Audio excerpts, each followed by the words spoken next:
പല സ്ഥലത്തും എൻ്റെ പേര് പറഞ്ഞിട്ട് ഒരു പ്രൊഡക്ഷൻ വേണ്ടാന്ന് വെച്ചിട്ടുണ്ട്.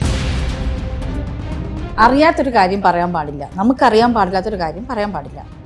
അയാളുടെ കൂടെ ഞാനാണെന്ന് അറിഞ്ഞപ്പോൾ അതിൽ നിന്ന് ഒഴിവായി എന്ന് ഞാൻ കേട്ടിട്ടുണ്ട്. ഒരു പ്രാവശ്യമല്ല, ഒരു 3 ആർട്ടിസ്റ്റ് ഇപ്പോഴുും സജീവമായിട്ടുണ്ട്. പിന്നെ എനിക്കറിയാം, ഇവരെയൊക്കെ അറിയാലും ഞാൻ കണ്ട ചിരിച്ചു കാണിക്കും. അത് വേദനിപ്പിച്ചിട്ട് തുടക്കത്തിലൊക്കെ ആ ആക്ടർ വന്നത് എങ്ങനെയാണെന്ന് നന്നായിട്ട് അറിയാം.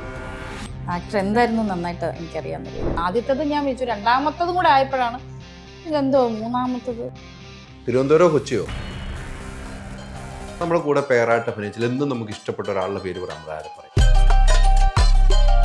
കൂട്ടുകാരി എന്നാ വിളിക്കുന്നത്. ഞാൻ കൂട്ടുകാരാ ഡാർലിംഗ് എന്നൊക്കെ വിളിക്കും. പിന്നെ കൂട്ടുകാരി, എവിടെയാണ് കൂട്ടുകാരി? കുട്ടിയമ്മ എൻ്റെ എപ്പോഴും എൻ്റെ മനസ്സിൽ എൻ്റെ ഫേവറേറ്റാണ് പേഴ്സൺ. കാരണം എനിക്കൊരു തിരിച്ചുവരവ് തന്നത്, ജനങ്ങളുടെ ഇടയിൽ എന്നെ ജനകീയമാക്കിയത് കുട്ടിയമ്മയാണ്. നിതീഷ് പറഞ്ഞ ഒരു ഇതുണ്ട്, അതിനകത്ത് ട്രെയിനിൽ നിന്ന് ചാടുന്ന ഒരു സീൻ ഉണ്ടല്ലോ.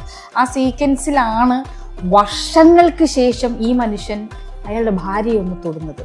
പാഠമല്ല, എൻ്റെ അടുത്ത് പറഞ്ഞൊരു കാര്യം, നീ നായികയാവാൻ നിൽക്കരുത്, ഒരു KPC ലളിതയോ സുകുമാരിയോ ആയാൽ മതി, അതാണെങ്കിൽ നിനക്ക് ജീവിതാവസാനം വരെ അഭിനയിക്കാം.